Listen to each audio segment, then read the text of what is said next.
Cop slapped a single-dad veteran in court seconds later. He took the judge's seat. But what nobody saw coming was how the man they tried to humiliate would end up holding their fate in his hands. Before we get into the story, comment below where in the world you are watching from today. The morning sun crept through the kitchen window, casting long shadows across Jim Walker's worn linoleum floor. His hands moved automatically, cracking eggs into a bowl while his mind wandered to the courthouse, hearing that loomed ahead. The gentle sizzle of butter in the pan couldn't quite drown out his worried thoughts. Jim glanced at the carefully folded American flag displayed on the shelf above the kitchen window. Sarah had always kept it so pristine, dusting it weekly. Since her passing, he'd maintained that same routine, though some mornings like this one, the sight of it made his chest tighten. "Daddy, you're going to burn them again," Lily's voice chirped from behind him. Jim blinked, quickly turning his attention back to the eggs. "Not this time, sweetie." He managed a smile, though it didn't quite reach his eyes. The spatula moved through the yellow mixture, creating soft, fluffy curds. "Gotta make sure you have a proper breakfast before school." Lily climbed onto her usual chair at the small kitchen table, her backpack already packed and waiting by the door. Her dark hair was pulled back in slightly uneven pigtails, his best attempt at morning hair duty. "I can make my own breakfast, you know. I'm 10 now." "I know you can," Jim said softly, sliding the eggs onto 2 plates. "But this is our thing, right? Our morning together?" The toast popped up, making them both jump a little. Jim tried to hide his reaction, but his daughter noticed. She always noticed. These days, sudden noises still triggered memories he'd rather forget: explosions, gunfire, the screech of metal. He took a deep breath, centering himself the way his counselor had taught him. "Here we go," he said, placing Lily's plate in front of her. "Eggs a la Walker, with extra pepper just like Mom used to make," Lily added, her fork already diving in. She looked up at him, her green eyes, Sarah's eyes full of understanding beyond her years. "You didn't sleep much last night, did you?" Jim sat down across from her, his own plate untouched. "That obvious, huh? You've got those dark circles Mom used to call your raccoon eyes." Lily took another bite, then reached across the table to squeeze his hand. "You'll do fine, Daddy." Her small fingers were warm against his, and for a moment, Jim felt his anxiety ease. Here was the truth of his life, not in the accusations of that bitter neighbor, Mrs. Henderson, who'd filed the neglect complaint after seeing Lily playing alone in their fenced backyard. The truth was in these quiet morning moments, in the careful routine he'd built for them both. "Eat your breakfast," he said gently, finally picking up his own fork. "Bus will be here in 20 minutes. They ate in comfortable silence, broken only by the clock ticking on the wall and the occasional scrape of forks against plates. Jim found himself studying their kitchen, the slightly chipped paint on the cabinets he kept meaning to fix, the collection of Lily's art projects magnetized to the refrigerator, the small herb garden Sarah had started on the windowsill that he somehow managed to keep alive. It wasn't much, but it was home. The thought of losing any of this because of false accusations made his stomach churn. "I packed my lunch already," Lily announced, carrying her empty plate to the sink. She had to stretch to reach the faucet, but insisted on rinsing it herself. "And I did all my homework last night, and my gym clothes are clean for PE today." Jim recognized what she was doing, proving their life was organized, normal, safe. His heart swelled with love and pride, even as it ached that his 10-year-old felt she needed to defend their family. "You're pretty amazing, you know that?" he said, standing to help her dry the dishes. "Mom always said I got that from you." Lily handed him a wet plate. "She said you were amazing too, even when you didn't believe it."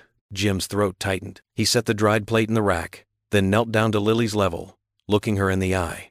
"Your mom was the amazing one. She'd be so proud of you, Lily Pad." "She'd be proud of you too, Daddy." Lily wrapped her arms around his neck, hugging him tight. "You're doing a good job, no matter what Mrs. Henderson says." The sound of the school bus's brakes squealing at the corner broke their embrace. Lily grabbed her backpack, then paused at the door. "Promise you'll tell me everything when you pick me up from Mrs. Garcia's after court?" "Promise," Jim said, helping her adjust her backpack straps. "Every detail." He watched from the front step as Lily climbed aboard the bus, waving until it disappeared around the corner. The morning air was crisp, carrying the first hints of autumn. Jim allowed himself one more moment of peace before heading inside to change for court. His dress clothes felt stiff and foreign after so many months in work pants and t-shirts. The tie gave him trouble. Sarah had always done it for him, even after he left the service. Finally, he managed a passable knot, though it felt like it was choking him. Jim gathered the stack of documents he'd prepared, school records showing Lily's perfect attendance, testimonials from teachers about her well-adjusted behavior, even photos of their neat home and well-stocked kitchen. He'd spent weeks building his case, determined to prove that a single father, even one with his challenges, could provide a stable home. The drive to Mrs. Garcia's house was short but heavy with tension. His elderly neighbor had been a godsend since Sarah's passing, always willing to watch Lily when needed. She opened her door before he could knock, her kind face creased with concern. "Mihijo," she said softly, pulling him into a quick hug. "Don't worry so much. The truth will speak for itself." "Thank you for watching her," Jim managed, his voice rougher than he intended. "Lily is a joy, you know this." Mrs. Garcia patted his arm. "Now go. Show them what kind of father you really are." Jim nodded, not trusting himself to speak again. He walked back to his car, each step feeling heavier than the last. The courthouse waited downtown, its stone facade already visible in the distance. As he pulled away from the curb, he caught a glimpse of Lily's lunch bag on the back seat. She'd forgotten it in her rush to catch the bus. It was such a normal thing, such a small detail of their life together. But in that moment, it represented everything he was fighting for: the right to keep making her lunches, to keep helping with homework, to keep being her father. Jim gripped the steering wheel tighter and pointed his car toward the courthouse. Whatever happened today, he would face it with the same courage and dignity Sarah had always believed he possessed. He owed that much to both his girls, the one watching over them from above, and the one counting on him to come home victorious. The courthouse loomed before Jim Walker like a mountain of stone and judgment. Its weathered steps, worn smooth by countless footsteps, led up to heavy wooden doors that seemed ready to swallow him whole. He tugged at his tie, the only one he owned, and straightened his jacket, a remnant from better days that now hung a bit loose on his frame. Inside, the courthouse hallway buzzed with activity. Lawyers in crisp suits rushed past, their leather briefcases swinging. Court clerks shuffled stacks of papers. The air held that distinct mix of furniture, polish, and anxiety that seemed unique to places where lives changed with the bang of a gavel. Jim's worn dress shoes squeaked against the polished floor as he approached courtroom C. His palms were damp, and his heart thumped so loud he wondered if others could hear it. The false neglect accusation from his neighbor, Mrs. Patterson, had been eating at him for weeks. How could anyone think he'd neglect Lily? She was all he had left. The courtroom doors groaned as he pushed them open. The space inside was packed much fuller than he'd expected for what should have been a routine morning hearing. Rows of wooden benches stretched back, filled with other parents, lawyers, and what looked like casual observers. Their quiet conversations created a constant murmur that reminded Jim of the mess hall back in his service days. As he made his way down the center aisle, a uniformed officer near the front caught his eye. The officer's face twisted into something between a smirk and a scowl as Jim approached. "Well, well," the officer said, loud enough for nearby heads to turn. "If it isn't the hero." He grabbed a thick manila folder from the desk beside him and slapped it against Jim's chest, hard enough to make him stumble back a step. "Here's your file, soldier boy. Try not to lose it like you lost everything else." The folder's impact felt like a physical blow.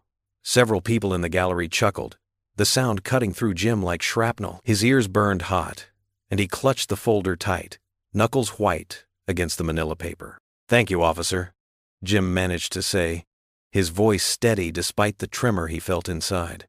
The military had taught him how to keep his composure, even when everything inside screamed for reaction. He found an empty spot on a bench near the front, doing his best to ignore the whispers that followed him. But their words reached his ears anyway, sharp and clear in the acoustic chamber of the courtroom. "Another deadbeat dad. Probably thinks his service record will save him. Did you hear about his wife?" No wonder. Jim focused on breathing, slow and steady, just like he'd learned in training. He opened the folder, though the words swam before his eyes. The flag pin on his lapel, Sarah's last gift to him, felt heavier than usual. A young mother sitting nearby scooted further away from him, pulling her purse closer as if he might snatch it. The action wasn't lost on those around them, drawing more knowing looks and whispers. Jim's jaw clenched tight enough to ache, but he kept his eyes forward, fixed on the empty judge's bench. The courtroom clock ticked loudly in the humid air, each second stretching like taffy. Jim's thoughts drifted to Lily, probably sitting in her classroom right now, working on multiplication tables or reading about pioneers. She'd hugged him extra tight this morning as if she knew how much he needed it. "You'll do fine, Daddy," she'd said, with all the confidence of a 10-year-old who still believed her father could fix anything. The bailiff's voice suddenly cut through the murmur of the courtroom. "All rise. The Honorable Judge Harold Bennett presiding." The scratch of wooden benches and rustling clothes filled the air as everyone stood.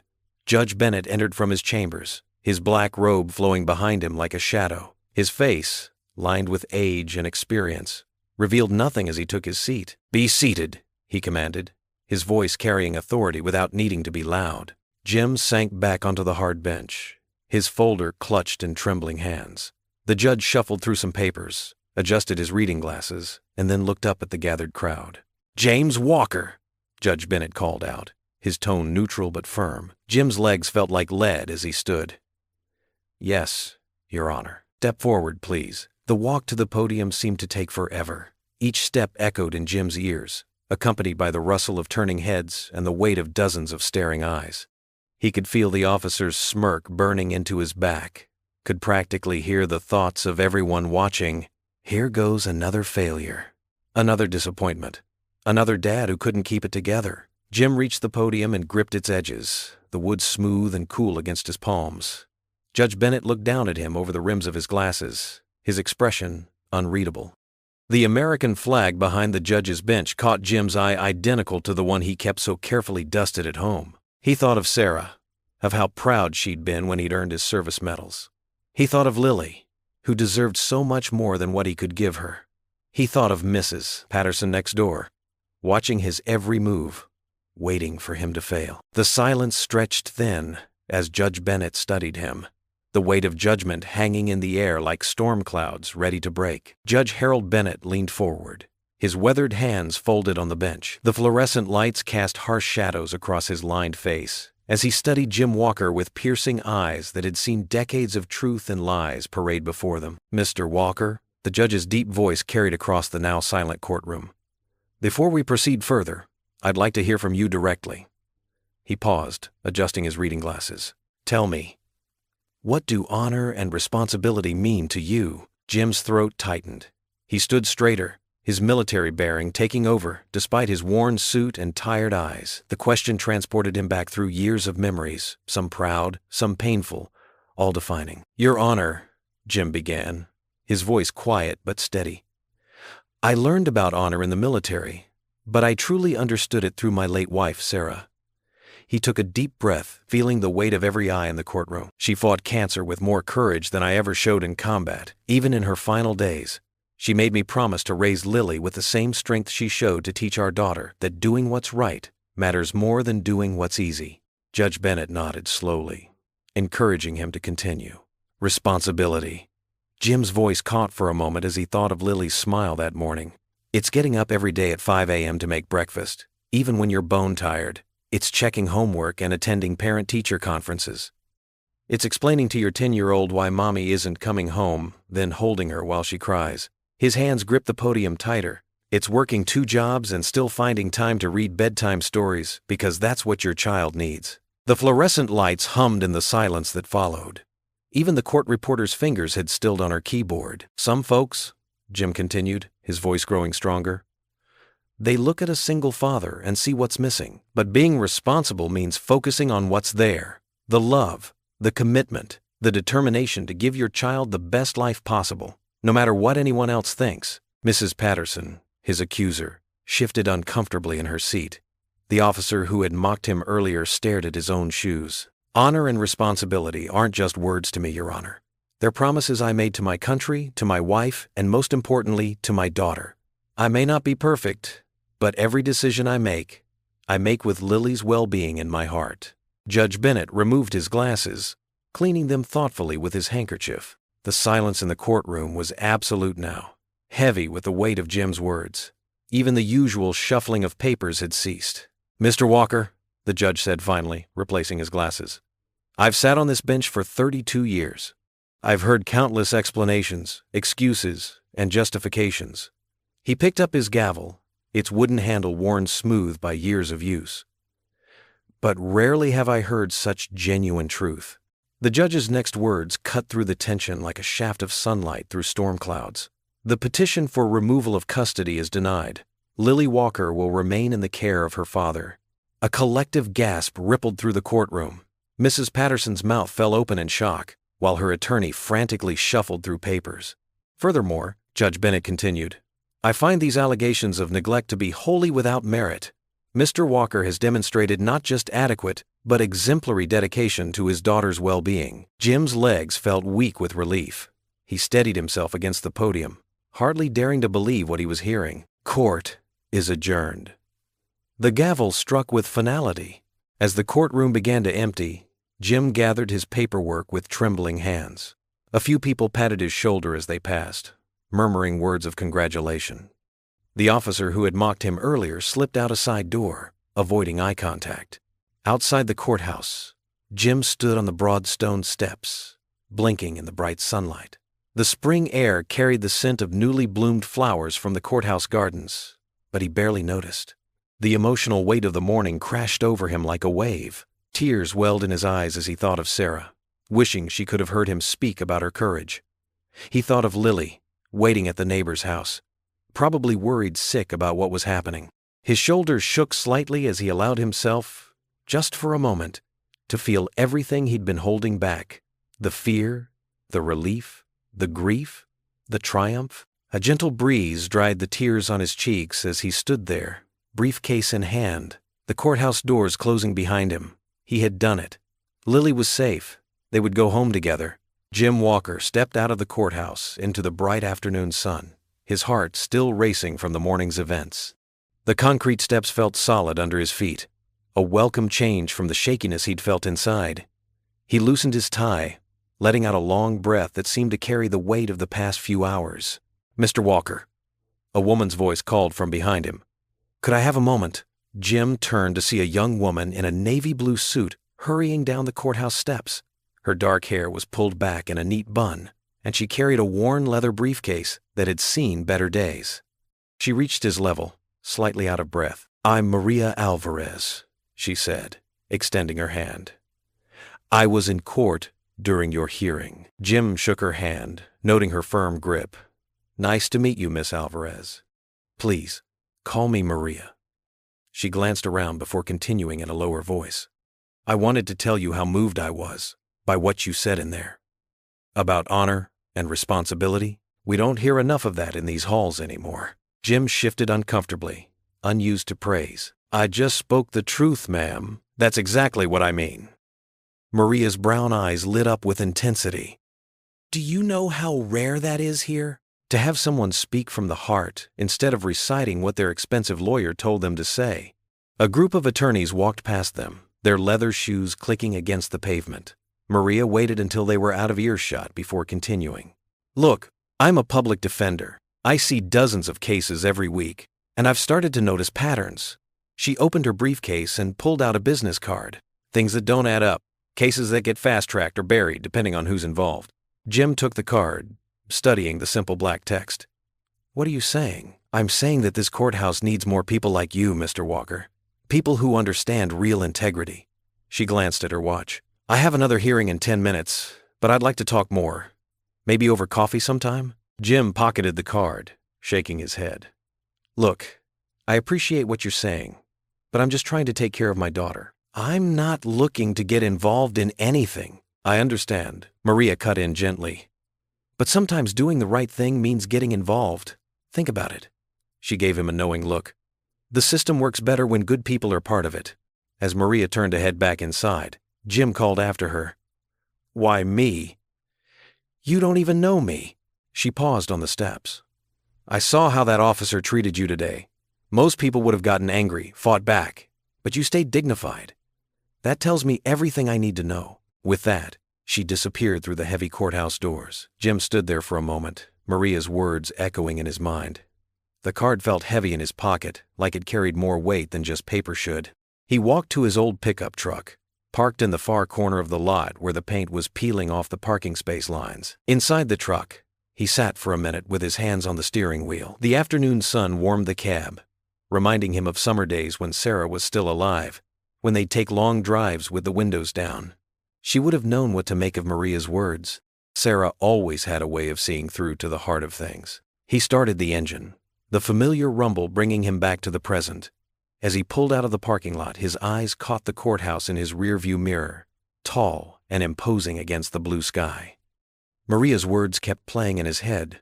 The system works better when good people are part of it. Jim shook his head, trying to focus on what mattered right now. He had to pick up Lily from Mrs. Chen's house. His daughter would want to know everything about the hearing, and he'd have to find the right words to explain it all to her. Maybe they could order pizza tonight, a little celebration that things had worked out okay. The streets were busy with afternoon traffic as he made his way through town. He passed the elementary school where Lily spent her days, the small park where she loved to play, the grocery store where they did their Sunday shopping together. This was his world. Simple, manageable, enough. He didn't need to get tangled up in courthouse politics or corruption investigations. But as he stopped at a red light, his hand unconsciously touched the business card in his pocket. He thought about the officer who had humiliated him, about the whispers of deadbeat dad in the courtroom. How many other parents had faced the same treatment? How many didn't get a judge who would listen to their side of the story? The light turned green, and Jim turned onto his street. Mrs. Chen's house was just ahead, its neat garden boxes full of spring flowers. He could see Lily's backpack on the front porch. She always left it there when she played in Mrs. Chen's backyard. Jim parked the truck and took a deep breath. Right now, none of the big questions mattered. What mattered was having dinner with his daughter, hearing about her day, making sure she felt safe and loved. He would tuck Maria's card away in his desk drawer at home. Whatever she thought she saw in him, whatever battles she wanted to fight, they would have to wait. He got out of the truck, already hearing Lily's laughter from the backyard. The sound lifted his spirits, pushing away the heaviness of the morning. Tonight would be about celebration, just father and daughter, pizza, and maybe some ice cream. Tomorrow could take care of itself. The kitchen in the Walker home glowed with warm yellow light as the sun began to set outside. The familiar scent of spaghetti sauce simmered on the stove, filling the modest space with a comforting aroma. Lily moved around their small kitchen table with careful determination, setting down each plate and fork with precision. Her dark hair was still slightly damp from her after-school shower, pulled back in a neat ponytail that swung with each movement. "Daddy, does this mean we're safe now?" Lily asked, placing the last fork beside Jim's plate. Her brown eyes, so much like her mother's, searched his face with a maturity beyond her 10 years. Jim paused in stirring the sauce, his hand tightening briefly around the wooden spoon. He turned to face his daughter, choosing his words carefully.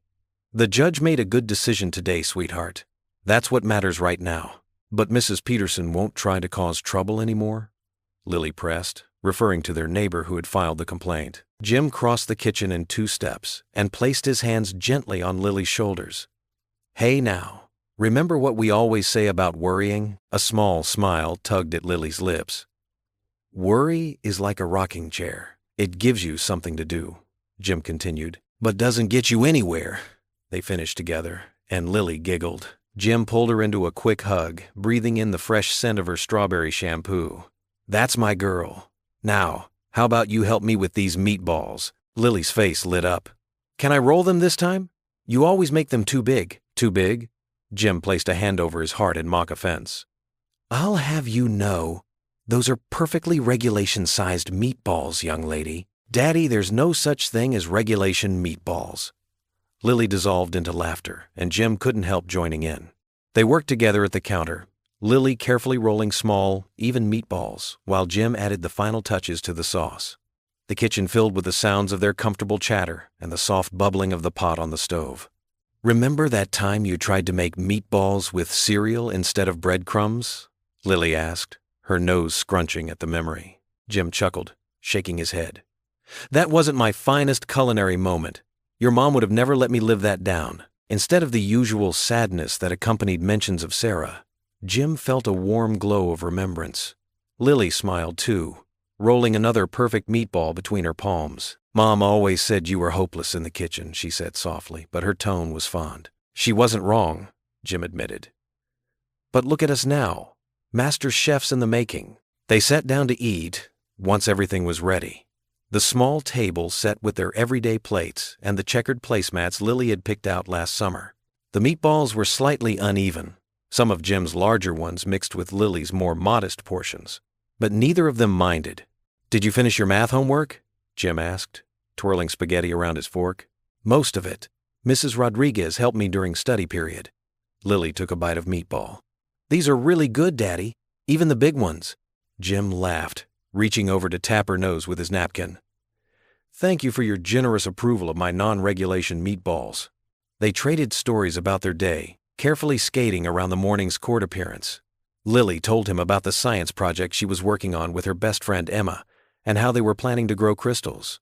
Jim listened intently, asking questions and marveling at her enthusiasm. For a moment, sitting there in their warm kitchen with the dishes clinking and Lily's animated chatter filling the air, Jim felt a deep sense of peace settle over him. It wasn't perfect. The chairs were mismatched, the paint on the walls was showing its age, and bills were still piled up on the counter, but it was theirs.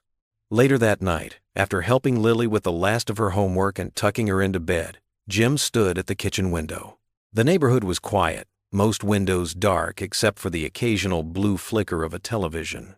He dried the last plate from dinner, his movements automatic as his mind wandered back to the courthouse steps and Maria Alvarez's words. "The kind of man this place needs," she had said. Jim set the dish towel down and leaned against the counter, staring out at the darkness. What had she meant about corruption in the court system? He'd seen enough in his military days to know that systems could be broken. But he'd wanted to believe that here, at home, things were different. The kitchen clock ticked steadily in the silence. Through the thin walls, he could hear Lily's soft breathing from her bedroom. Jim rubbed his face, feeling the day's stubble under his palms. Maria's business card sat on the counter where he'd tossed it earlier, its corners slightly bent. Her earnest expression and determined words played through his mind again. "You have integrity, Mr. Walker. That's rare around here." The wind rustled through the trees outside, casting moving shadows across the kitchen floor. Jim watched them dance, his thoughts turning over Maria's cryptic warnings and the strange events of the day. In the distance, a car alarm briefly sounded and fell silent, leaving him alone with his thoughts in the quiet kitchen. Jim Walker stepped through the courthouse's heavy oak doors early the next morning, his shoes clicking against the polished marble floor. Though yesterday's victory had lifted some weight from his shoulders, anxiety still churned in his stomach. The follow-up hearing was meant to be routine, just finalizing the paperwork from yesterday's ruling. The familiar musty scent of old law books and wood polish filled his nostrils as he made his way down the corridor. A few early morning rays streamed through tall windows, catching dust motes in their golden beams. Jim straightened his tie, wishing he had a better suit than this navy one he'd worn to too many funerals. The courtroom was already half full when he entered. He recognized several faces from yesterday, the same clerk shuffling papers, the same bailiff standing guard. Judge Harold Bennett sat at the bench, his silver hair neatly combed, his black robes pressed and formal. The judge's stern expression softened slightly as he nodded at Jim. "All rise," the bailiff called out as proceedings began. Jim stood with everyone else, then sat when instructed. He watched as Judge Bennett handled a few minor cases before his. The judge's movements seemed slower today, his normally sharp eyes slightly unfocused. Still, his voice rang clear as he called each case. "Walker custody matter," the clerk finally announced. Jim rose and approached the bench. The morning light streaming through the high windows felt suddenly too bright, too harsh. His palms grew damp as he clasped them behind his back, military straight. "Mr. Walker," Judge Bennett began, "regarding yesterday's temporary ruling." He paused, reaching for his water glass with an unsteady hand. Jim noticed beads of sweat forming on the judge's forehead despite the cool air conditioning. "Your Honor?" Jim took a step forward, concern creasing his brow. "Are you all right?" The judge's face had gone ashen. His hand trembled as he tried to lift the glass, water sloshing over its rim. The glass slipped from his fingers, shattering on the wooden bench. Judge Bennett's words slurred. His right hand clutched at his chest, fingers curling into the black fabric of his robes. His eyes went wide with pain and fear. Time seemed to slow down. Jim watched in horror as the judge's body pitched forward, his forehead striking the bench before he slumped sideways in his chair. "Judge Bennett!"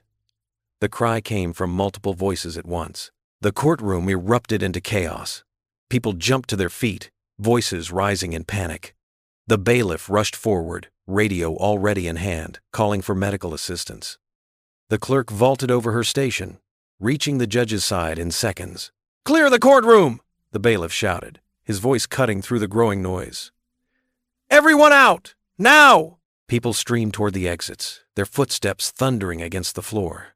Jim stood rooted to the spot, his military training kicking in, assess the situation, maintain order, help where needed.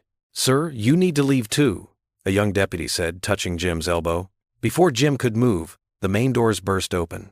Emergency medical technicians rushed in with their equipment, their shoes squeaking against the floor as they hurried to the judge's side. Their voices were clipped and professional as they began their assessment. Pulses irregular, blood pressure dropping. Jim backed away, giving them space to work. He watched as they efficiently transferred the judge onto a stretcher, an oxygen mask already strapped to his face. Judge Bennett's skin had taken on a grayish tinge that made Jim's chest tighten with worry. The medical team whisked the judge away, leaving behind an eerie silence broken only by the subtle hum of the air conditioning. Court officials huddled near the bench, speaking in urgent whispers. Papers lay scattered across the floor, forgotten in the chaos. Jim turned to leave, his mind already on calling Lily's school to check on her. A firm hand caught his arm. "Mr. Walker," the bailiff said quietly, his face grave. "A moment, please." Jim turned back, noting the unusual tension in the bailiff's normally impassive expression. Other court officials were looking their way now, their faces a mix of surprise and uncertainty. "Before he lost consciousness," the bailiff continued, his voice barely above a whisper, "Judge Bennett managed to name you as his emergency replacement, effective immediately." The words hit Jim like a physical blow. He stood frozen, unable to process what he just heard. Around him, whispers began to ripple through the remaining crowd. Court staff, attorneys, and security personnel who hadn't yet left the room. "That's impossible," Jim managed to say, his throat dry. "I'm not even a lawyer." "It's within his authority for temporary appointments," the bailiff explained, still keeping his voice low. "He was very clear about it, said something about a man of integrity before he—" The bailiff trailed off, glancing toward the door where they'd taken the judge. Jim's mind raced. Yesterday, he'd been fighting just to keep custody of his daughter. Now, through some incomprehensible twist of fate, he was being asked to take the judge's seat? It didn't make sense. It couldn't be real. The whispers around him grew louder, spreading like wildfire through the courthouse. He caught fragments of conversations. "The veteran from yesterday? Is that even legal? Judge Bennett chose him?" Jim stood in the center of it all, feeling as though the floor had dropped out from beneath his feet. The weight of responsibility pressed down on him like a physical force. He thought of Lily, of his late wife, of Judge Bennett's collapsed form. The polished wood of the judge's bench seemed to loom before him, both a symbol of authority and a reminder of how far he was from his comfort zone. The bailiff still waited for his response, but Jim couldn't find the words. Through the windows, the morning sun continued to shine, oblivious to the upheaval below. In the distance, he could hear the fading sirens of the ambulance carrying Judge Bennett away, while all around him, the whispers grew and grew, filling the courtroom with a storm of speculation and disbelief. The bailiff's words hung in the air like smoke.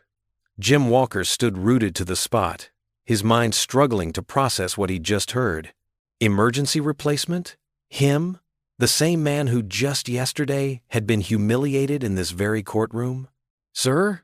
The bailiff touched his elbow gently. "Please, this way." Jim's legs felt like lead as he followed the uniformed man. The wooden barrier that separated the gallery from the court proper seemed 100 feet tall. As he passed through the gate, whispers rippled through the crowd, like wind through tall grass. "That's the veteran from yesterday, the single father? Is this some kind of joke?" The judge's bench loomed before him, massive and imposing. Jim had only ever seen it from below, looking up. Now, with each step bringing him closer, his throat tightened. The leather chair seemed to dwarf everything around it. A court clerk appeared at his side, thrusting a stack of papers into his trembling hands. "These are today's cases, sir. Emergency protocols require immediate resumption of court proceedings." Jim glanced down at the documents, the words swimming before his eyes. His military training kicked in automatically. When overwhelmed, focus on breathing. In, out, in, out. A familiar face appeared beside him. Maria Alvarez, the public defender from yesterday, leaned in close. Her eyes were bright with determination. "You can do this," she whispered firmly. "Just be fair. That's all anyone needs right now." Jim nodded slightly, grateful for her presence. He looked out over the crowded courtroom. Anxious faces stared back at him. Defendants, lawyers, families. Regular people whose lives could be changed by what happened in this room, just like his had been, just yesterday. The bailiff cleared his throat. "All rise." The screech of chairs filled the room as everyone stood. Jim remained standing too, until Maria gently touched his arm. "You sit now," she murmured. "You're the judge." Lowering himself into the chair, Jim felt the cool leather against his back. The gavel sat before him, small but impossibly heavy with meaning. His hand shook slightly as he reached for it. The first rap of the gavel echoed through the silent courtroom. Jim was surprised by how loud it was, how final it sounded. He cleared his throat, trying to steady his voice. "Please be seated," he managed, the words coming out clearer than he'd expected. The rustle of movement filled the room as people sat down. A court clerk appeared at his elbow with the first case file. "Your Honor, we have Davidson versus City Transit Authority." Jim opened the file, conscious of every eye in the room watching him. An elderly woman in a wheelchair sat at the plaintiff's table, her attorney beside her. The city's lawyers clustered at the defense table, their suits expensive and expressions skeptical. "Proceed," Jim said, the word feeling foreign in his mouth. As the attorneys began their arguments, Jim found himself focusing on the elderly woman. She reminded him of his late wife's mother, the same dignity in her posture, despite obvious pain. He listened intently, asking questions when points needed clarification. The military had taught him to gather all necessary intelligence before making decisions. The morning proceeded in a blur of cases. With each one, Jim felt the weight of responsibility pressing down on him. But something else was building too. A sense that maybe, just maybe, he could do some good here. During a brief recess, Maria caught his eye from her position near the public defender's table. She gave him a subtle thumbs up, and Jim felt a flutter of confidence. He wasn't alone in this strange turn of events. The afternoon session dragged on, each case bringing its own complexities. Jim's head spun with legal terms and procedures, but he clung to one simple truth: treat everyone with the dignity they deserved. It was what he'd wanted yesterday, standing on the other side of that bench. Finally, as the sun began to set outside the tall courthouse windows, the bailiff called an end to the day's session. The room slowly emptied, leaving Jim alone with his thoughts and the enormous desk before him. He gathered his things slowly, his mind already turning to his next challenge. Explaining all this to Lily, how could he tell his 10-year-old daughter that her father, who yesterday had been fighting to keep custody of her, was now temporarily sitting as a judge? The drive home felt surreal. Traffic moved as usual along the familiar streets, but nothing felt normal anymore. Jim's hands gripped the steering wheel tightly, his wedding ring catching the last rays of sunlight. What would Sarah have thought of all this? He pulled into their modest driveway, spotting Lily's favorite backpack through Mrs. Rodriguez's front window next door. His daughter was in there, probably doing homework, having no idea how completely their world had just shifted. Jim sat in the car for a long moment, gathering his courage. The weight of the day pressed down on his shoulders, but beneath it was something else, a tiny spark of hope. Maybe, just maybe, this strange twist of fate was more than just chance. Taking a deep breath, he stepped out of the car. The walk to Mrs. Rodriguez's front door felt like another journey into unknown territory. But this time, instead of a gavel in his hand, he held only his heart and the hope that his daughter would understand. The morning sun streamed through the kitchen windows, casting long shadows across the worn linoleum floor. Jim Walker stood at the stove, mechanically flipping pancakes while his mind raced with thoughts of the impossible task ahead. The familiar comfort of their morning routine felt different today, heavier, more significant. "Daddy, you're burning that one," Lily pointed out, her small finger directed at the smoking pancake on the griddle. Jim blinked, quickly scraping the blackened circle onto a separate plate. "Sorry, sweetie. I guess I'm a little distracted this morning." Lily tilted her head, her ponytail swaying. Is it about what happened at court yesterday? When the judge got sick? Jim turned off the stove and carried their plates to the table. The morning light caught the silver chain around Lily's neck, the one that had belonged to her mother. He took a deep breath, knowing this conversation would change everything. Actually, yes. There's something important I need to tell you. He settled into his chair, pushing aside his own barely touched breakfast. You remember Judge Bennett? Lily nodded, carefully cutting her pancake into neat triangles. The nice one who helped us? That's right. Well, he's very sick and needs time to get better. Jim paused, watching his daughter's face. And he asked me to take his place for a while. Lily's fork clattered against her plate. Her eyes grew wide, mouth dropping open in surprise. You mean you're going to be a judge? Temporarily, Jim quickly added. Just until they find someone permanent, or Judge Bennett gets better. But, Daddy! Lily jumped up from her chair, nearly knocking over her milk. That's amazing! You're going to be a real judge! She threw her arms around his neck, squeezing tight. Can I tell Miss Peterson? And Jamie? And everyone in class? Jim couldn't help but smile at her enthusiasm, even as his stomach churned with anxiety. Well, I suppose you'll be the best judge ever, Lily declared, pulling back to look at him seriously. You always know what's right and fair. Remember when Tommy Wilson broke my crayon last year, and you made him apologize and give me his special sparkly one? Jim chuckled, remembering the playground mediation. That was a little different, sweetie. No, it's not. You listened to both of us and made everything okay. Lily's faith in him was absolute, shining in her eyes. Just like Mommy always said, you have a good heart. The mention of her mother made Jim's throat tight. He wished Sarah could see their daughter now, so grown up and wise beyond her years. Your mom was pretty smart about things like that. Lily nodded solemnly. She'd be super proud of you being a judge. She glanced at the clock and gasped. Daddy! We need to hurry! I have to tell everyone before the morning bell! Jim watched as she raced to grab her backpack, her excitement practically vibrating through their small house. His own fears seemed smaller in the face of her pure joy and confidence in him. Maybe that's what he needed, to see this through her eyes, not through the lens of his own doubts. The drive to school was filled with Lily's constant chatter about what judges do, peppered with questions about whether he'd get to use a real gavel, and if he had to wear one of those fancy black dresses like on TV. It's called a robe, Jim corrected gently, navigating through the morning traffic.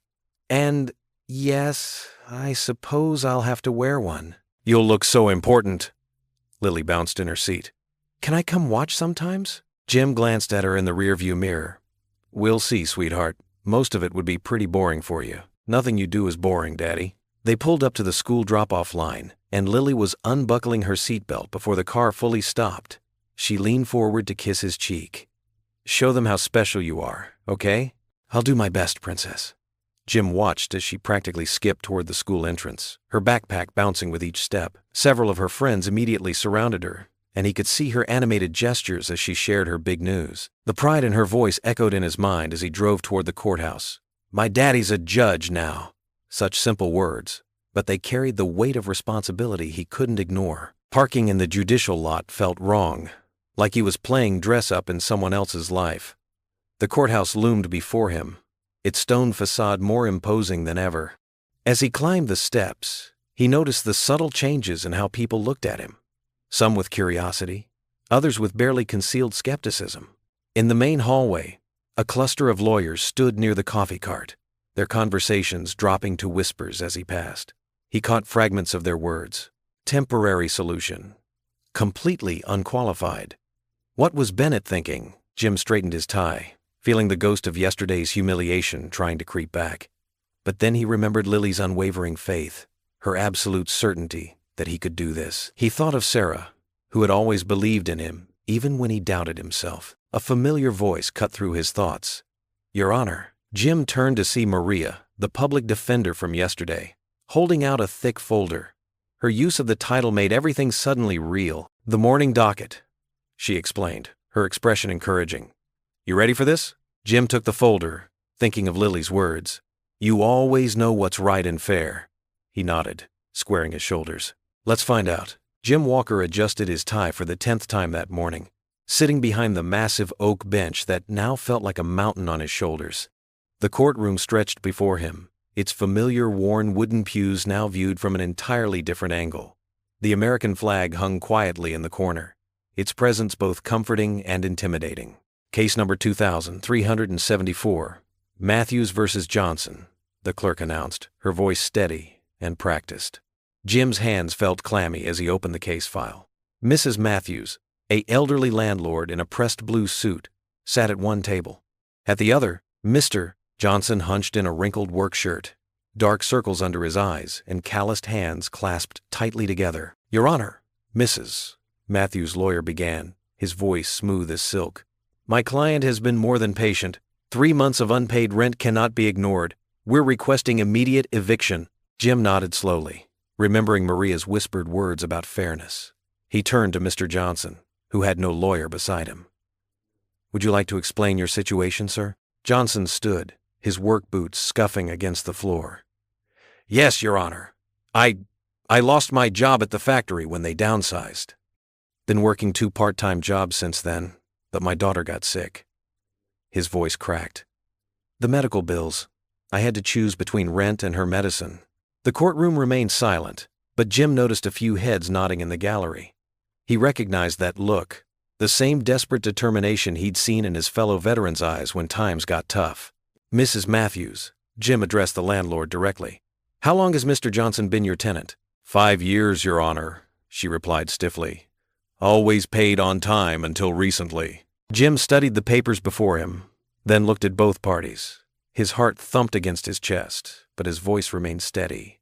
Mr. Johnson, what is your plan moving forward? I started a new job last week, Your Honor. Better pay, steady hours. I can catch up on the payments with a little time.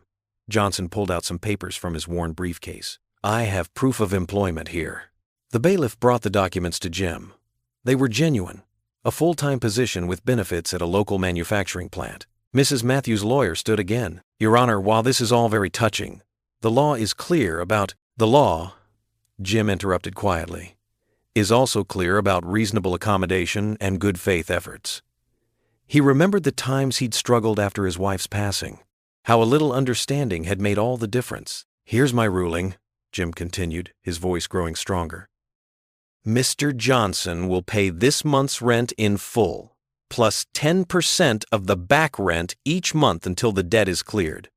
He'll provide Mrs. Matthews with copies of his pay stubs to verify income. He looked at both parties. This arrangement continues as long as all current rent is paid on time.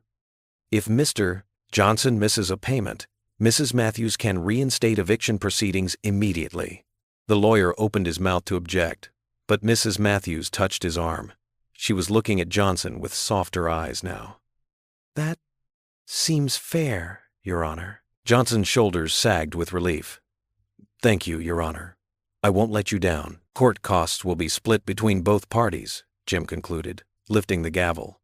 The sound of it striking the wooden block echoed through the room with finality. As people filed out, Jim noticed the quiet murmurs, the thoughtful expressions.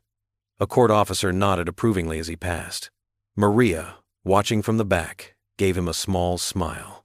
Outside the courthouse steps later that afternoon, Jim loosened his tie, exhausted but relieved. His first real case as judge, he'd survived. Judge Walker? A voice called out. A small group had gathered near the bottom of the steps. He recognized a woman who'd been sitting in the gallery during the Johnson case. She wore an Army veteran's cap. Sir, we just wanted to say thank you, she said, gesturing to the others. A single father with 2 young children, an elderly man in a wheelchair with a Marine Corps pin on his jacket, and a few others. It's good to see someone up there who understands what it's like down here. Jim felt his throat tighten. I'd just try to be fair, he managed. That's exactly what we need, the single father said, his kids nodding vigorously beside him. As they dispersed, Jim stood for a moment in the warm afternoon Sunday. People were watching, hoping, expecting. The weight of their trust felt even heavier than the judge's robe had. But for the first time since taking the bench, he felt something else too, purpose. He headed to his car, knowing Lily would be waiting at home, ready to hear all about her daddy's first day as a real judge. The courthouse cast long shadows across the parking lot, but somehow they didn't seem as daunting anymore. The clock on Jim's kitchen wall ticked past 9 as he sorted through the day's mail. His shoulders ached from sitting ramrod straight in the judge's chair all afternoon. The small pile of envelopes seemed innocent enough until he reached the last one. No return address, just his name scrawled in harsh black ink. Inside, the message was brief but clear. "Stay in your lane, soldier boy. The courthouse isn't your battlefield." The paper trembled slightly in his hands. A soft knock at the back door made him jump. Maria Alvarez stood there, her usual confident demeanor replaced by worry lines around her eyes. Jim quickly let her in. "I saw your light on," she said, keeping her voice low. "I had to warn you. There's talk in the courthouse. The old guard isn't happy." Jim gestured to the anonymous letter on the table. Maria picked it up, her lips pressing into a thin line as she read. "Just as I feared," she said, placing the letter back down. "Listen, Jim. These people, they've had things their way for years. A temp judge who actually cares about justice? That's not part of their plan." The kitchen felt smaller suddenly, the shadows deeper. Through the hallway, Jim could see Lily's bedroom door slightly ajar, her nightlight casting a gentle glow. The sight of it strengthened his resolve. "What exactly are we dealing with here, Maria?" She pulled out a chair, sitting down with the weighted movement of someone carrying a heavy truth. "Kickbacks from certain landlords, favorable rulings for campaign donors. Nothing outright illegal enough to prove easily, but..." She spread her hands. "The system works for them, not the people who need it most." Jim ran a hand over his face, feeling the day's stubble. "That's why the previous judge picked me, isn't it? He knew?" Maria nodded slowly. "Judge Thompson was one of the good ones, but even he could only do so much when he had his heart attack." She paused, choosing her words carefully. "I think he saw a chance to shake things up." Another envelope slid under the front door with a soft whisper against the hardwood. Jim's heart rate kicked up as he retrieved it. This one contained a photo. Lily at her school playground, taken earlier that day. On the back, 2 words. "Think carefully." The surge of protective anger that rose in Jim's chest pushed away any fear. He showed the photo to Maria, whose face darkened. "Cowards," she spat. "Using a child to threaten you." "I served 3 tours," Jim said quietly, his voice steady despite the rage simmering beneath.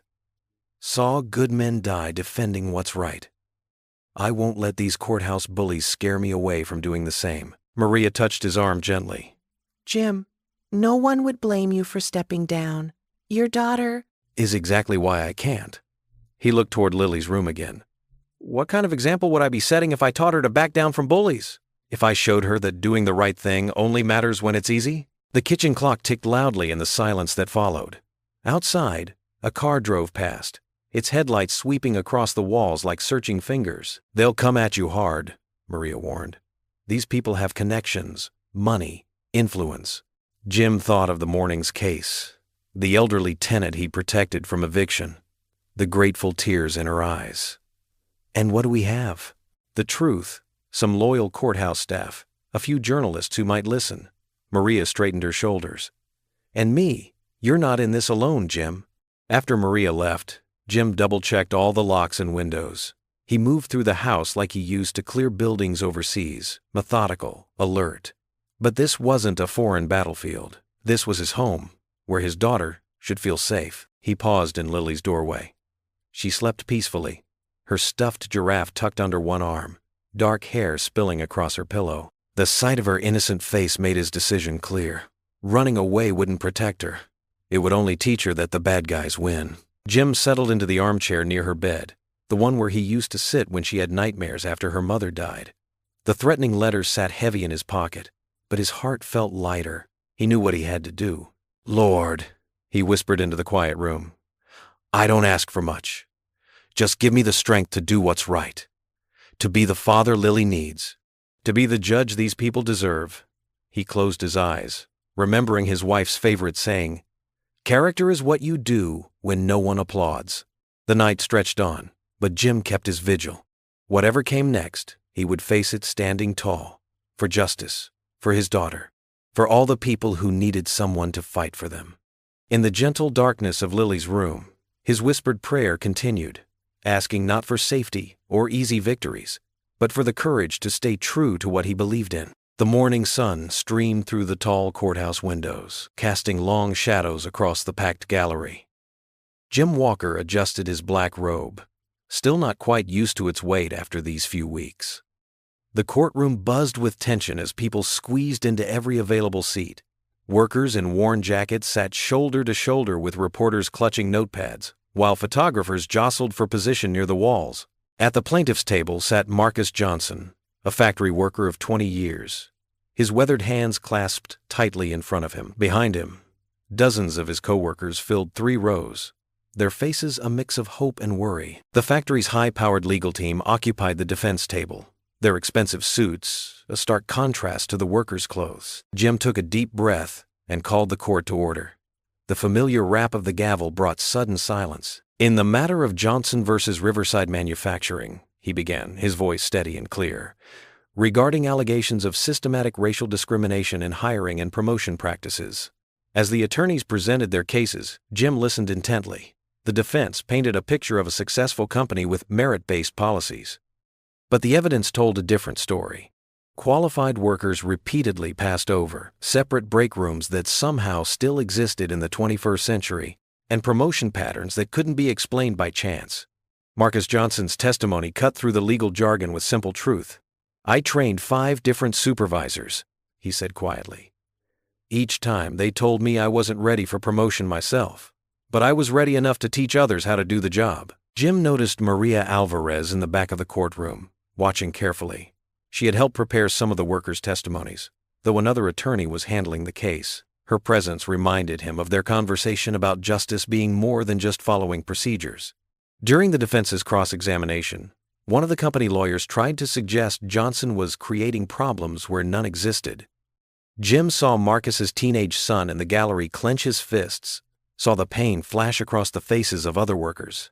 "Counsel," Jim interrupted, his voice firm, "please restrict your questions to the facts of the case."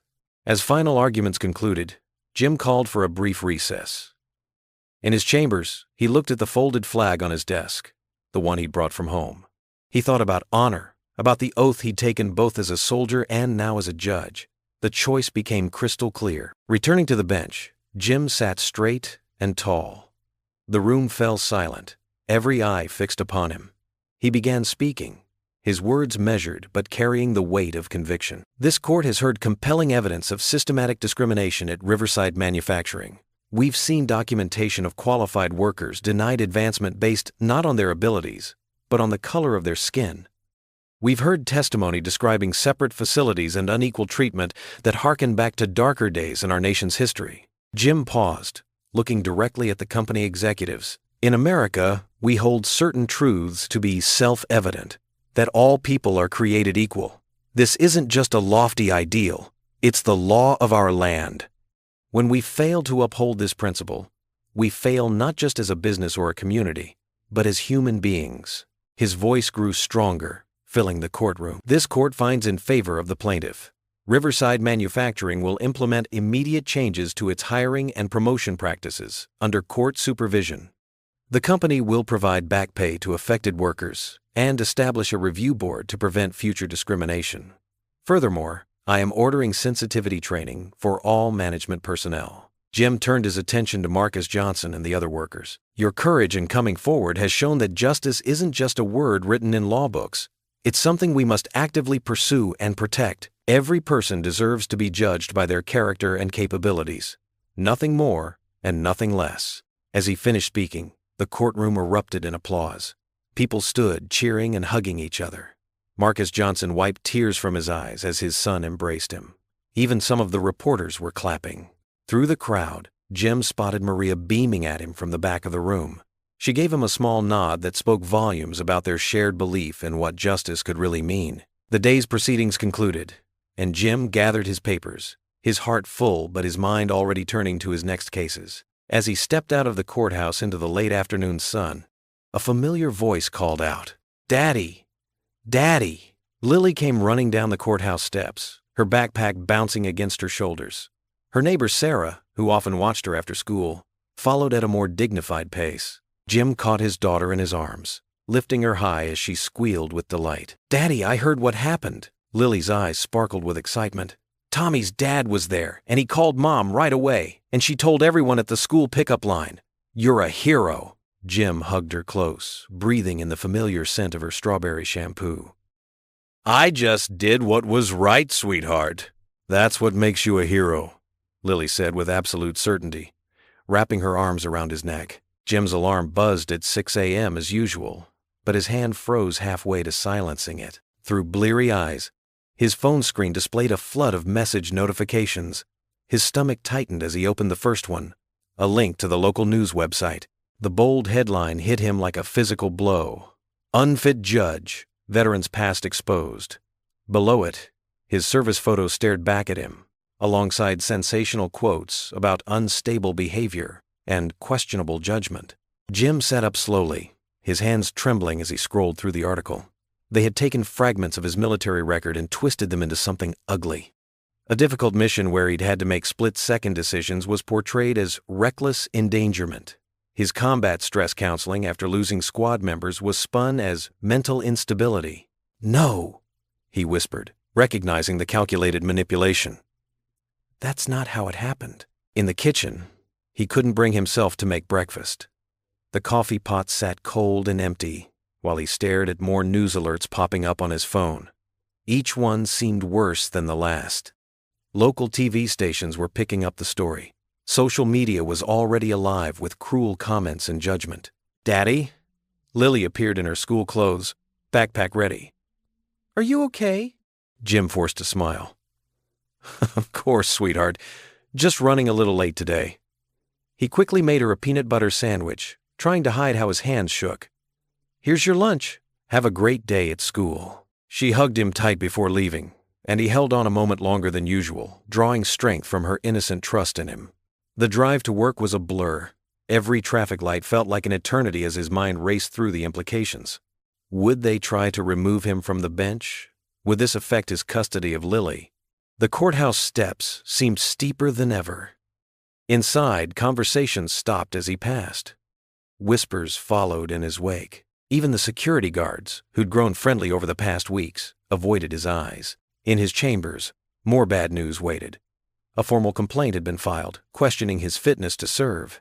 The courthouse administration wanted an emergency meeting. His phone wouldn't stop buzzing with reporters seeking comments. Mid-morning, his secretary knocked softly. "Judge Walker, your daughter's school is calling." Jim's heart dropped. "Put them through." "Mr. Walker," the school counselor's voice was gentle but concerned. "There's been an incident. Lily's quite upset. Some children were, repeating things they'd heard from their parents about you." He closed his eyes, pain stabbing through his chest. "I'll come get her." When he arrived at the school office, Lily sat hunched in a chair, tear tracks on her face. She looked so small, so vulnerable. The sight of her broke something inside him. "Baby, what happened?" He knelt beside her. She wiped her eyes with her sleeve.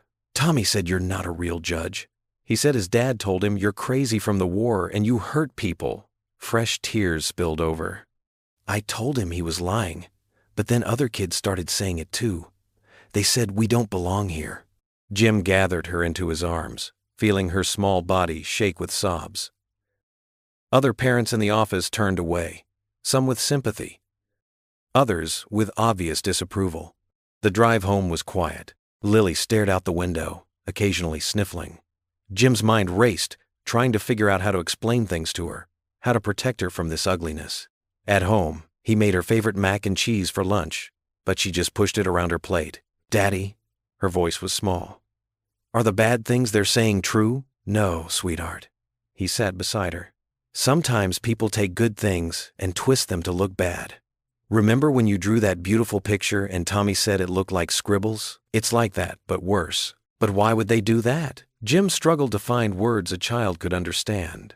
Some people don't like it when things change. They don't like seeing someone different in charge, even if that person is trying to do good things.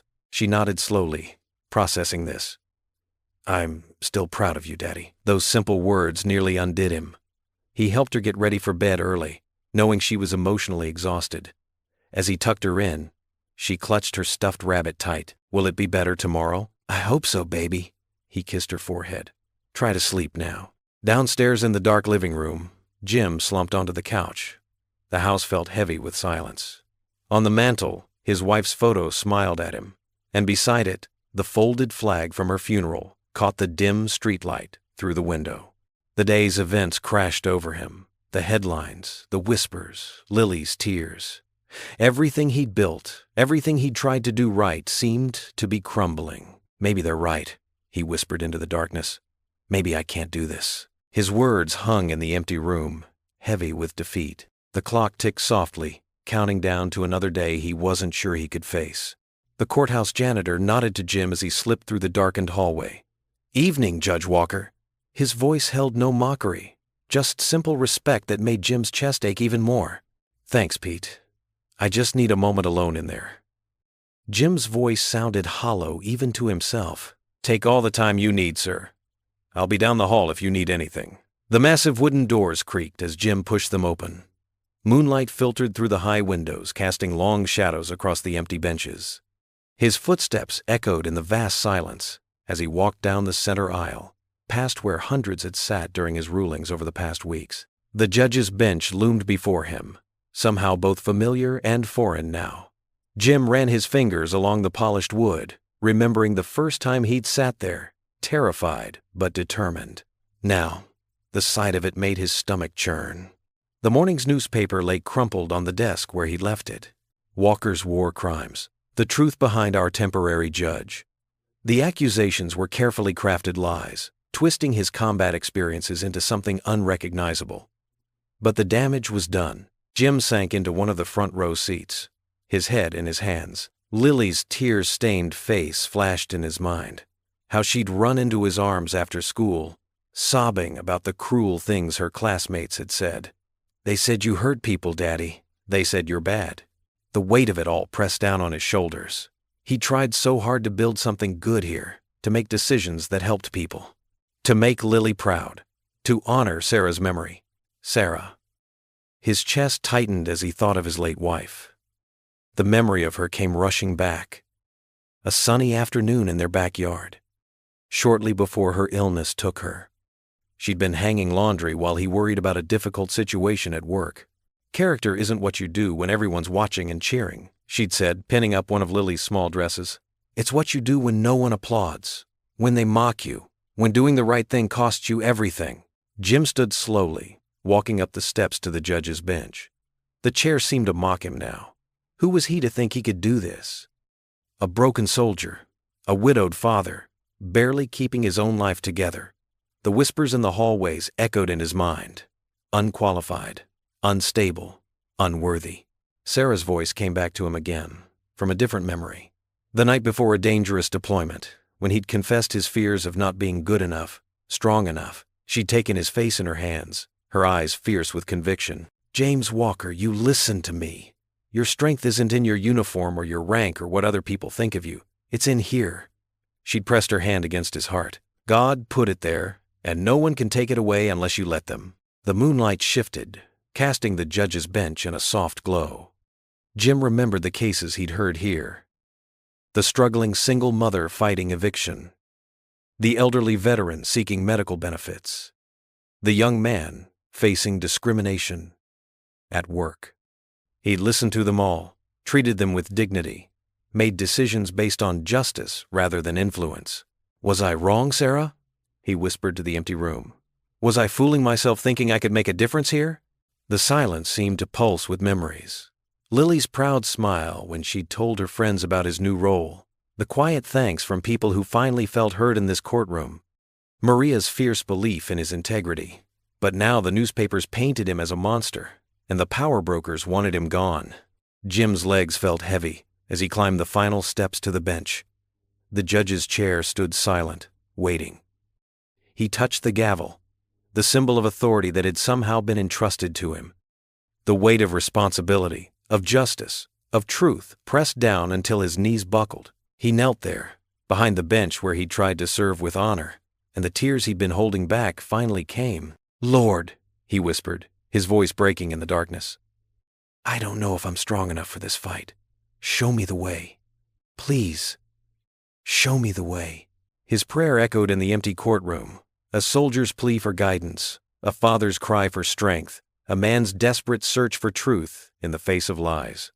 Outside, the city continued its nighttime rhythm, unaware of the battle being waged in one man's heart beneath the moonlight streaming through the courthouse windows. The empty courtroom's silence wrapped around Jim like a heavy blanket as he remained on his knees, his forehead pressed against the smooth wooden bench. The moonlight filtering through the high windows cast long shadows across the floor, making the room feel both sacred and lonely. The sharp click of hurried footsteps echoing through the hallway barely registered in his mind. But then the double doors burst open with a bang that made him jump to his feet, his military instincts still sharp despite his exhaustion. Jim, thank God you're still here.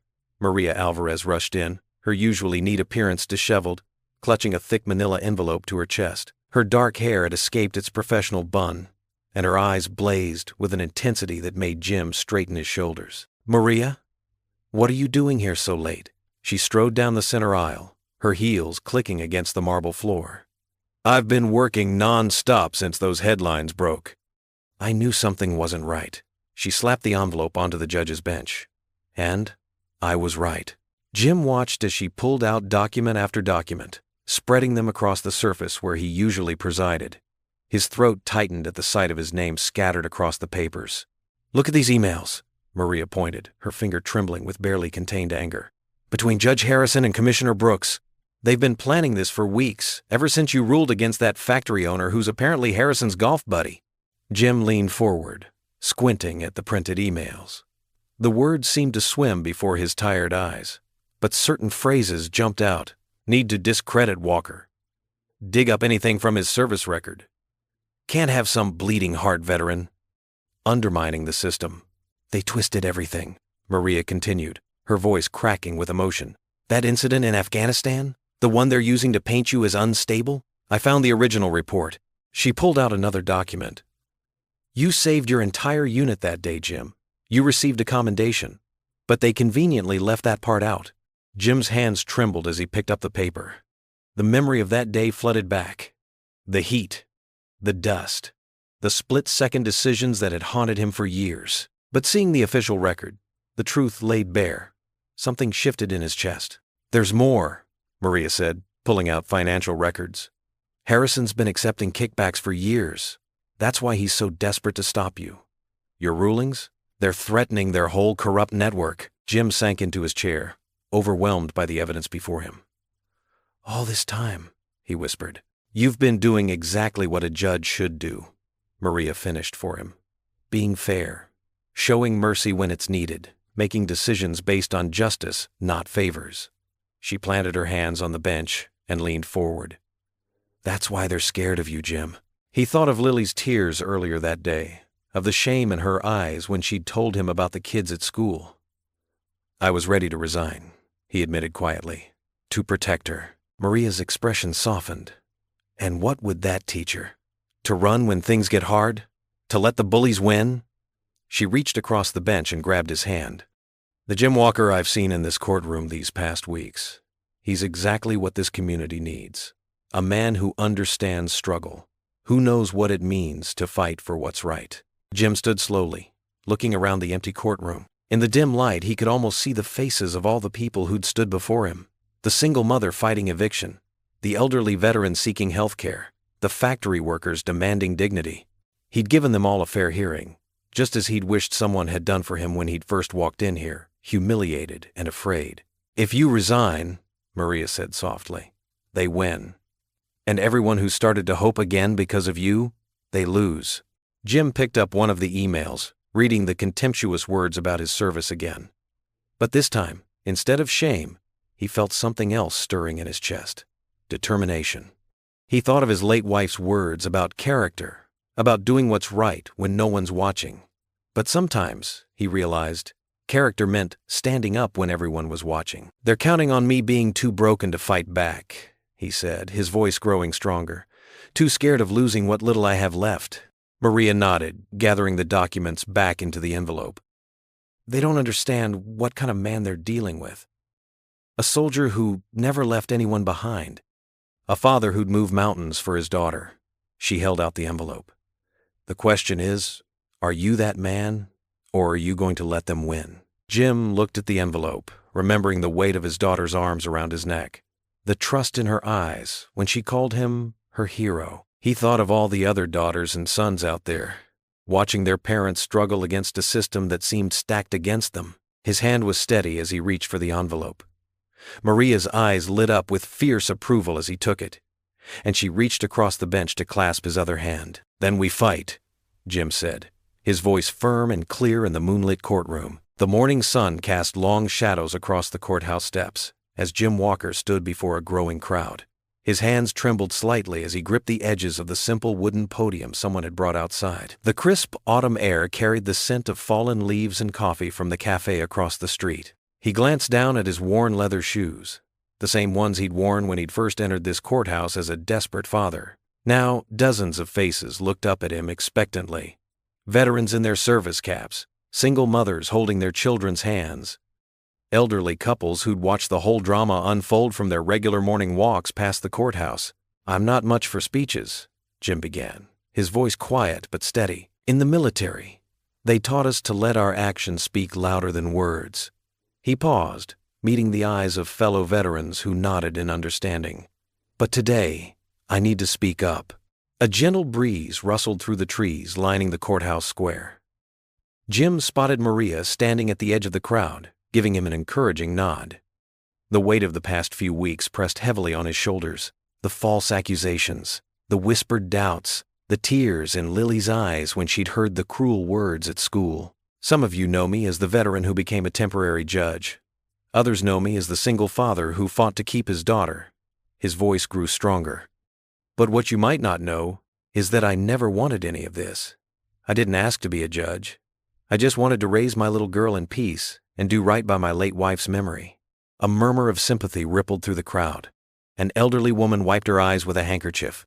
"When they attacked my character," Jim continued, "they didn't just hurt me. They hurt every veteran who struggled to build a new life. They hurt every single parent who's fought to keep their family together. They hurt every person who's ever felt powerless in the face of injustice." A man in a wheelchair, wearing a Vietnam veteran's cap, called out, "We're with you, Walker!" Jim's throat tightened with emotion. I could stand here and defend my military record. I could explain every twisted lie they've spread about me. But that's not why I'm here. He straightened his shoulders. I'm here because this courthouse belongs to all of us. Justice isn't just for the powerful or the privileged. It's for everyone. More voices joined in with words of support. Jim saw a young mother holding her toddler, tears streaming down her face. She looked so much like the tenant he'd helped in one of his first cases. "Someone wise once told me that character is what you do when no one's applauding." Jim's voice softened as he remembered his wife's words. "Well, I've seen real character in this community. I've seen it in the single mother working 3 jobs to keep her kids in school. I've seen it in the veteran helping other vets navigate the system. I've seen it in every person who stands up for what's right, even when it's hard." The crowd had grown larger now, with courthouse employees and passing citizens stopping to listen. Jim noticed several familiar faces from his court sessions, people whose cases he'd heard, whose stories he'd witnessed. "I'm not perfect," he admitted, running a hand through his graying hair. "I'm just a father trying to do right by his daughter. But if serving as judge has taught me anything, it's that justice needs defenders. Not just in the courtroom, but in our everyday lives." A group of veterans raised their fists in solidarity. Someone started chanting, "Walker! Walker!" The sound echoed off the courthouse walls, growing stronger as more voices joined in. Jim raised his hands, humbled by the response. "Please," he said, his voice thick with emotion. "This isn't about me. It's about something bigger. It's about standing together against corruption. It's about believing that one person's dignity matters. It's about showing our children that truth still means something in this world." The chanting died down, replaced by attentive silence. Jim could feel the energy of the crowd, the shared determination in their faces. "Whatever happens next," he continued, "I want you to know this. I'll keep fighting, not just for my position or my reputation, but for every person who walks through those courthouse doors seeking justice, because that's what my wife would have wanted. That's what my daughter deserves. And that's what this community needs." The response was immediate and overwhelming. Veterans stood at attention, offering sharp salutes.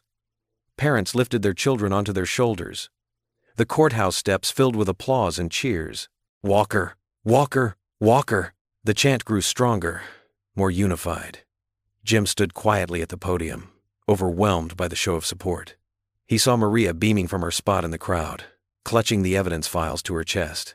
He saw courthouse staff who'd once whispered behind his back now joining in the chants. But most importantly, he saw hope in the faces before him. Hope that maybe, just maybe, one person standing up for what's right could make a difference. The morning sun had risen higher now, warming his face as the chants of his name echoed across the courthouse square, carrying with them the promise of justice yet to come. Jim gripped the podium tighter, drawing strength from the crowd's energy. The tide was turning, not just for him, but for everyone who'd ever felt powerless in the face of injustice. The chants grew louder, more insistent, filling the morning air with their unified voice. Walker! Walker! Walker! The courtroom buzzed with tension as people packed the wooden benches, shoulder to shoulder. Late morning light filtered through tall windows, casting shadow patterns across the floor. Jim Walker sat at the defendant's table, his posture straight but relaxed. A stark contrast to the rigid anxiety of the court officials lined up opposite him. Maria Alvarez stood beside Jim, her dark hair pulled back neatly, manila folders stacked precisely before her. Her usual fire was contained, but her eyes sparkled with determination. She placed a reassuring hand on Jim's shoulder. The acting chief judge, an elderly man named Harrison, called the session to order. The bang of his gavel echoed through the suddenly silent room. This hearing will now commence regarding the allegations against Judge James Walker and the subsequent investigation. Jim rose slowly, his military bearing evident in every movement. He spoke in a clear, steady voice that carried to every corner of the courtroom. Your Honor, I stand before you not to defend my reputation, but to defend the integrity of this court. A few whispers rippled through the crowd. Among the spectators, Jim spotted several familiar faces, veterans he'd ruled fairly for. Single parents who'd found justice in his courtroom, community members who'd witnessed his dedication to fairness. Before Miss Alvarez presents her findings, Jim continued, I want to say something. He paused, his gaze sweeping across the room. When I first stood in this courtroom months ago, I was a broken man. But this court gave me a chance to serve again, to help others find justice. That sacred duty means everything to me. Maria stepped forward, her heels clicking against the polished floor. Your Honor, we have evidence that will expose a coordinated campaign to discredit Judge Walker. She lifted the first folder. These documents show a pattern of corruption that goes back years. She began methodically presenting her evidence. Email exchanges appeared on the courtroom's projection screen, showing courthouse officials plotting to remove Jim. Bank statements revealed suspicious transfers. Phone records displayed calls between key conspirators. Notice the timing, Maria pointed out, highlighting dates on the screen. These attacks on Judge Walker's character began precisely when he ruled against powerful interests in the discrimination case. A gasp rippled through the courtroom as Maria revealed a particularly damning email from Bernard Knox, the court administrator. It explicitly detailed plans to fabricate stories about Jim's military service. Knox, sitting among the accused officials, shifted uncomfortably in his seat. His face had grown increasingly pale as each piece of evidence mounted against him. Furthermore, Maria continued, her voice gaining strength, we have sworn statements from 3 courthouse employees. She gestured to a group near the back, who stood briefly.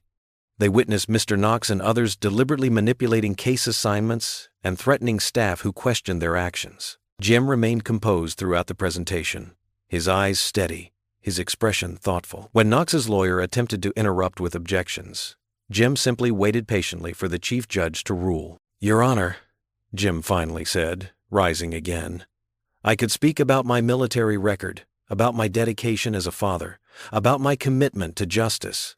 But instead I'll say this. Every person who comes through those doors deserves to be treated with dignity and fairness. That's what I tried to do. That's all I ever wanted to do. The chief judge leaned forward, his expression grave. Mr. Knox and other accused parties, do you have any response to these allegations? Knox stood, his expensive suit suddenly seeming too large for his shrinking frame. Your Honor, I... We. He glanced at his colleagues, then at his lawyer, who shook his head slightly. No comment at this time. The chief judge's face hardened. Bailiff, please take Mr. Knox and his associates into custody pending formal charges. He turned to Jim. Judge Walker, this court owes you an apology. Your appointment is hereby confirmed, permanently. The bailiff moved forward with several deputies. They began escorting Knox and the other officials toward the door. Knox's shoulders slumped, his head bowed low. The other conspirators shuffled along, their faces masks of shame and defeat. As the last official disappeared through the heavy wooden doors, the courtroom erupted. Applause thundered off the walls. People jumped to their feet, cheering and hugging each other. Some were crying, others laughing with joy. Maria turned to Jim, tears in her eyes, and pulled him into a quick hug. Justice prevails, she whispered. The sound of celebration filled every corner of the majestic old courtroom, washing away the last shadows of doubt and corruption in waves of joy and vindication. The afternoon sun streamed through the courthouse windows, casting long shadows across the polished wooden floors. Inside the main chamber, the mood was electric as the Judicial Committee prepared to cast their votes. Jim Walker sat quietly, his hands folded in his lap, watching as each member took their turn at the microphone. Based on the evidence presented and Judge Walker's exemplary service during this interim period, announced the committee chair, her voice clear and steady, we will now proceed with the confirmation vote. Jim's heart thundered in his chest as the votes were cast one by one. He thought of Lily, probably sitting anxiously at their neighbor Mrs. Peterson's house, waiting for news. The memory of her brave smile this morning gave him strength. By a vote of 11-2, the chair declared, this committee confirms James Walker as permanent judge of the 5th District Court. The chamber erupted in applause. Maria, sitting in the front row, beamed at him with tears in her eyes. Veterans and community members who had supported him through the darkest days stood and cheered. Someone started chanting his name, and soon the whole room joined in. Jim rose slowly, overwhelmed by the moment.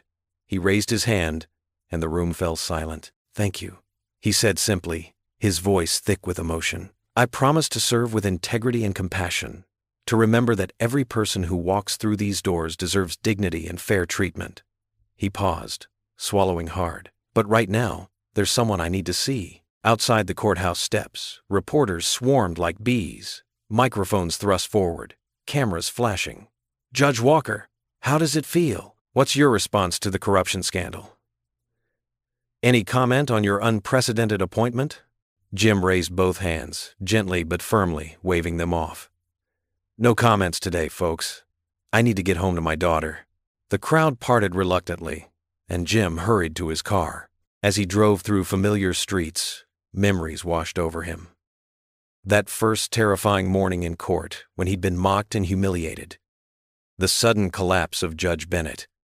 The weight of responsibility thrust upon him. The bitter taste of betrayal during the smear campaign. But through it all, there had been Lily's unwavering faith in him. He pulled into their driveway, noticing Mrs. Peterson's curtains twitch next door. Before he could even reach for his keys, the front door flew open. Lily stood there, her backpack still on, clearly having rushed home from school. Daddy, she cried, launching herself down the porch steps and into his arms. Jim caught her, spinning her around once before setting her down. Hey, sweetheart, Mrs. Peterson saw it on the news. Lily's words tumbled out in excitement. She said you're staying as judge forever now. Is it true? Jim knelt down to her level, looking into eyes so much like her mother's. That's right, honey. The committee voted today. I'm going to keep trying to help people, just like we talked about. Lily's face grew serious. She reached out and straightened his tie, just as she'd seen her mother do countless times before. I knew you could do it, Daddy. Even when those mean people said bad things, I knew they were wrong. They walked inside together, Lily chattering about how her teacher had let the class watch the news coverage during lunch period. In the kitchen, Jim found a congratulations card propped on the counter. Mrs. Peterson's handiwork, no doubt. Wait here, Lily said suddenly, darting up to her room. She returned, clutching something behind her back. What have you got there, sweetie? Lily pulled out a slightly crumpled piece of paper. I made this in art class last week. I was saving it for when you won. She handed it to him proudly. Jim unfolded the paper carefully. It was a crayon drawing of him in his judge's robes, standing tall behind the bench. Below, in Lily's careful handwriting, were the words, "My daddy helps people find justice." His vision blurred with tears as he stared at the simple artwork. Lily stepped closer, wrapping her arms around his waist. "Mommy would be proud of you," she whispered against his chest. The dam broke. Jim sank to his knees, gathering his daughter close as tears rolled freely down his cheeks. He thought of Sarah, his beloved wife, who had always believed in him even when he doubted himself, who had made him promise to be strong for Lily, who had taught him that true strength wasn't about never falling, but about getting back up. Lily's small hands patted his back as he wept, her own tears dampening his shirt. They held each other in the quiet kitchen, father and daughter, their bond stronger than ever through all they'd weathered together. In that moment, Jim felt Sarah's presence so strongly it took his breath away. He could almost hear her voice. "See? I told you were stronger than you knew." He pulled back slightly, cupping Lily's face in his hands. "Your mom would be proud of you too, sweetheart. So proud of how brave and kind you've been through everything." "Can we put my picture up next to Mommy's flag?" Lily asked, wiping her eyes with her sleeve.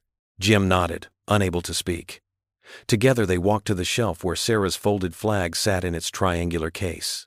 With trembling fingers, Jim pinned Lily's drawing next to it. Past and present, loss and hope, all connected by love and courage. Lily leaned against him, her head resting on his arm. "I love you, Daddy."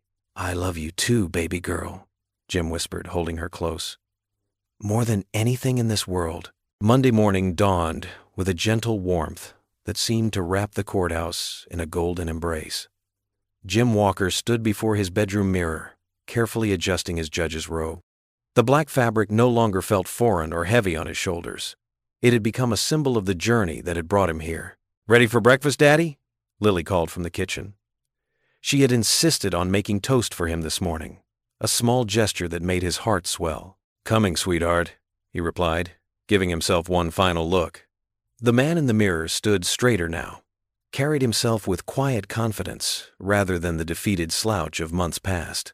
In the kitchen, Lily had set out 2 plates with slightly burnt toast and jam. "I tried to make it perfect," she said, frowning at the darker edges. Jim took a big bite and smiled. "It's exactly how I like it, honey. Thank you." They shared a peaceful breakfast together, the morning light streaming through their small kitchen window, making the worn tablecloth look almost new. As Jim drove to the courthouse, he noticed how different everything looked compared to that first terrifying day when he'd arrived as a defendant. The same stone steps that had once seemed to loom over him now felt welcoming. The morning air carried the scent of blooming spring flowers from the courthouse garden, where the groundskeeper waved cheerfully as Jim passed. Inside, the marble halls echoed with the start of a new day. Sarah, one of the court clerks who had initially doubted him, greeted him with genuine warmth. "Good morning, Judge Walker. Your first session starts in 30 minutes. "Thank you, Sarah," Jim replied, noting how she now said his title with respect rather than skepticism. Several citizens waiting in the hallway nodded and smiled as he passed. An elderly veteran stood and saluted, which Jim returned with dignity. A young mother holding a toddler whispered something to her child about him being the judge who listens. In his chambers, Jim reviewed the day's docket while sipping coffee from his favorite mug, a Father's Day gift from Lily with "World's Best Dad" written in wobbly letters. Maria knocked and entered, carrying a stack of files. "Ready for another week of making this place better?"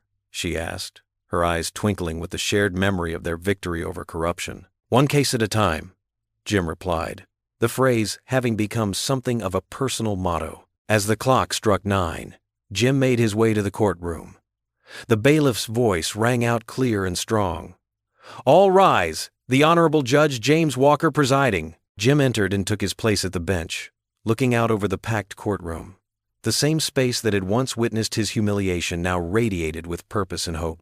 Familiar faces filled the gallery. Community members who had stood by him, veterans who had rallied to his defense, families whose cases he had heard with compassion. The morning sun streamed through the high windows, catching the American flag's stars and stripes in its gentle glow. Jim remembered the folded flag on his shelf at home, his wife's flag, and felt her presence with him. "Please be seated," he said, his voice carrying naturally now, no longer trembling with uncertainty. The rustle of people settling in filled the air, followed by an attentive silence. Jim looked down at his first case of the day, a custody dispute not unlike the one that had brought him here months ago. The parents sat at their respective tables, looking nervous but hopeful. They had specifically requested his courtroom, he knew, because word had spread about his fairness and understanding. "We're here today," he began, his tone warm but firm, "to find the best path forward for a child who deserves all the love and support we can provide." He saw both parents relax slightly at his words, recognizing that they were in the presence of someone who truly cared about justice. The morning session proceeded smoothly, with Jim handling each case with the perfect balance of authority and compassion that had become his trademark. During a brief recess, he overheard a young lawyer telling his client, "Don't worry, Judge Walker always makes sure everyone gets a fair hearing." The day passed quickly, filled with the important work of helping people find resolution and justice. As the afternoon session wound down, Jim looked out over his courtroom one final time. The setting sun cast long shadows through the windows. But unlike the shadows of his past, these were peaceful, marking the end of another day of purpose. That evening, Jim arrived home to find Lily had already set the table for dinner. She had placed a small vase with wildflowers in the center, flowers she'd picked herself from their tiny backyard garden. "How was court today, Daddy?" she asked, as they sat down to their simple meal of spaghetti and meatballs. "Good, honey. Really good." Jim twirled pasta onto his fork, watching his daughter's face beam with pride. The kitchen was filled with the warm glow of sunset, painting their modest home in shades of gold and amber. The light caught Lily's hair, reminding Jim so much of her mother that his heart ached with love and gratitude. "We're safe now, Daddy," Lily said suddenly, reaching across the table to take his hand. Jim felt tears well up in his eyes as he nodded, squeezing her small hand in his. The setting sun streamed through their kitchen window, warming them both in its gentle embrace. Their small table, their simple meal, their quiet home. It was everything. In this moment, as father and daughter sat together in the peace they had fought so hard to achieve, Jim knew they had finally found their way home. What would you do if you were in their place? Comment your answer below and let's see how you'd rewrite the ending. If you enjoyed the story of Jim Walker, I handpicked the next story that you will enjoy. Please don't miss this one. Click here to watch it.